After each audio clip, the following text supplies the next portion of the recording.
Naila, Kalian Syahjaya,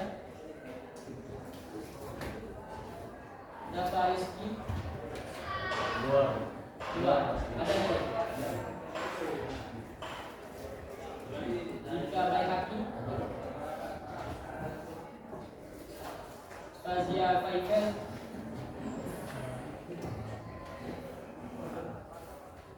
Hafiz Marif,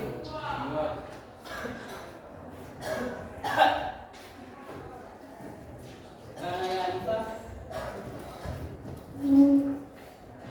Muhammad Rifki, ada dia kan? Muhammad Rizki, Muhammad Abimayu,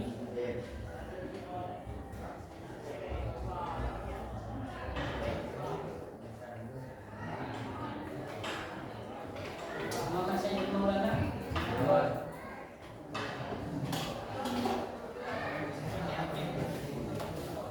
Akhil Andra, Muhammad Hafid, Bukan Ambiya, Rafa, Muhammad Rafa Gunawan, ada enggak? Dua.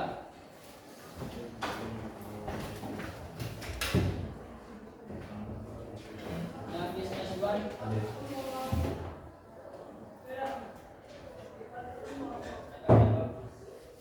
Nur Askia,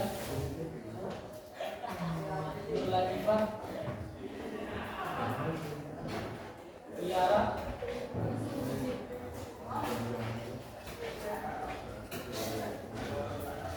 Raja Ali Rizki, Ramadhan Alfan, Sakinah Najwa,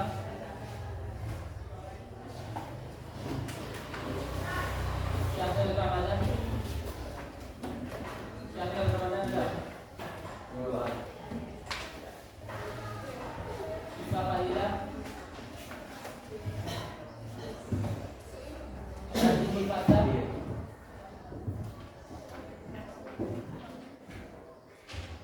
Sultan Akbar, Syahrir Masjidan, Muhammad Fatih, datang. Izin.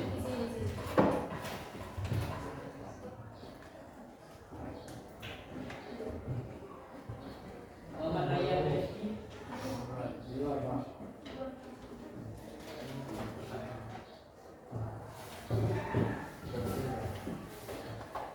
ada yang namanya Sembang ya?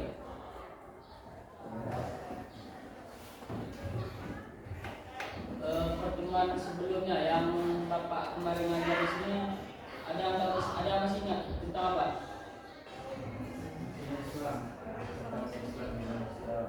Teori Islam ya? Ada berapa teorinya? 3. Apa aja?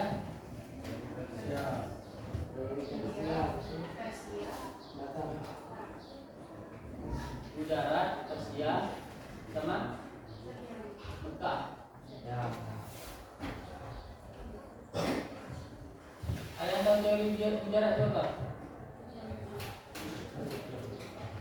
Ada yang masih ingat? Hah? Tak tahu? Teori udara itu teori masuknya Islam ke Indonesia melalui pedagang dari India. Teori udara. Kalau teori Mekah, teori tentang masuknya Islam ke Indonesia melalui orang-orang Arab, orang-orang Muslim dari Arab. Kalau teori Persia, teori masuk Islam masuk ke Indonesia melalui pengaruh bangsa Persia atau Iran di abad ke-13 Masehi. Sekarang kita masuk tentang kerajaan-kerajaan yang ada di Indonesia. 5 kerajaan yang ada di Indonesia. Yang pertama itu kerajaan Pasai. Ada yang tahu kerajaan Pasai di mana? Di Aceh. Di Aceh mana ya? Hah?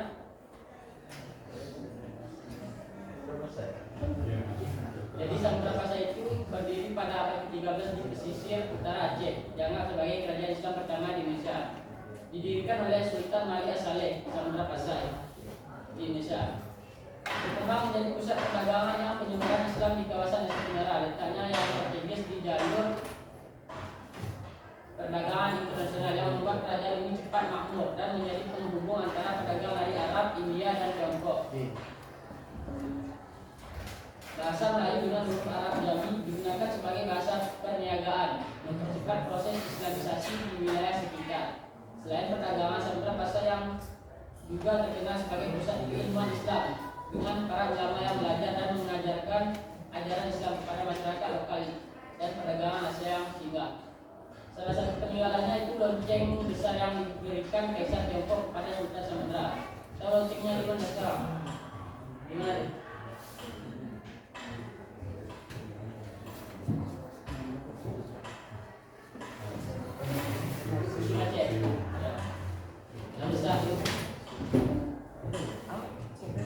Diberikan kepada Sultan Samudra Pasai sebagai tanda persahabatan dan juga menunjukkan hubungan diplomatik antara kedua kerajaan. Yang kedua, Kerajaan Malaka.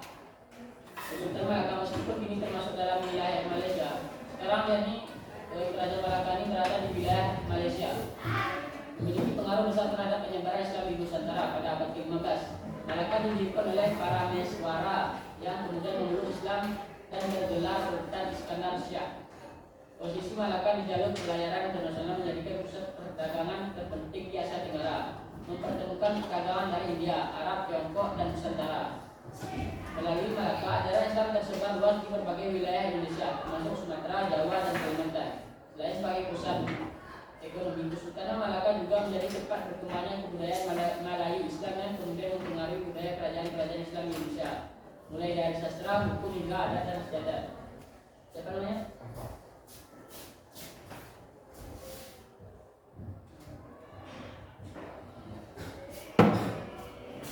Lanjut yang ketiga, Kesultanan Demak. Ada yang tahu Kesultanan Demak mana? Pulau mana? Jawa. Kesultanan Demak adalah kerajaan Islam pertama di Pulau Jawa. Berdiri pada awal abad ke-16 setelah runtuhnya Majapahit. Ya. Didirikan oleh Raden Patah yang diyakini masih keturunan Raja Majapahit. Demak menjadi kekuatan besar dalam upaya Islamisasi di Jawa. Kesultanan ini memainkan peran penting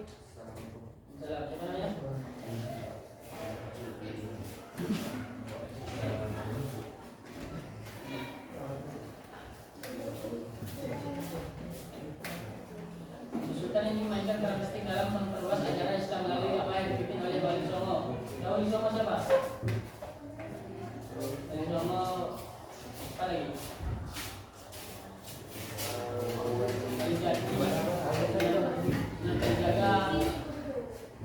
Sebab kelompok 9 ulama besar selain berfokus pada penyebaran agama, Demak juga memperkuat pertahanan maritim untuk melawan ancaman Portugis yang mulai masuk ke Nusantara. Menjadi agung Demak yang masih berdiri hingga kini menjadi simbol kejayaan kerajaan ini dan saksi perkembangan di awal peradaban Islam di Jawa. Yang ketiga, Kesultanan Cirebon. Kesultanan Cirebon berdiri pada pertengahan abad ke-15 di pesisir utara Jawa Barat sebagai hasil dari perpaduan budaya lokal Sunda dan Islam yang dibawa oleh para wisata agama. Didirikan oleh Sunan Kudus atau Syarif Hidayat Cirebon. Salah satu dari Wali Songo, Cirebon menjadi pusat dakwah Islam di wilayah Jawa Barat dan sekitarnya. Berkat letaknya strategis di jalur perdagangan, Cirebon berkembang pesat sebagai pelabuhan penting dan pusat budaya. Yang kelima dan terakhir itu Kesultanan Ternate. Kesultanan Ternate di Maluku Utara menjadi salah satu kerajaan Islam tertua di kawasan Indonesia Timur. Berdiri sekitar akhir abad ke-15, dipimpin oleh Sultan Zainal Abidin yang memeluk Islam setelah berhubungan dengan perdagangan Arab dan Gujarat. Ternate berkembang sebagai pusat perdagangan dan rempah-rempah yang sangat penting di dunia. Selain sebagai kekuatan ekonomi, Kesultanan Ternate juga memainkan peran aktif dalam penyebaran Islam di wilayah-wilayah sekitarnya, termasuk Halmahera, Sulawesi hingga Papua. Ternate sering terlibat dalam persaingan dengan Portugis dan Spanyol yang ingin menguasai perdagangan rempah. Menunjukkan kekuatan politiknya di tingkat regional, pengaruh terasa kuat hingga kini dalam tradisi hukum adat dan kehidupan masyarakat. Sampai di sini ada yang mau bertanya? Apa sudah paham semua? Sudah paham? Baik, sebelum Bapak akhiri, Bapak akan membagikan tugas kalian yang kemarin ya. Andinia.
Oke.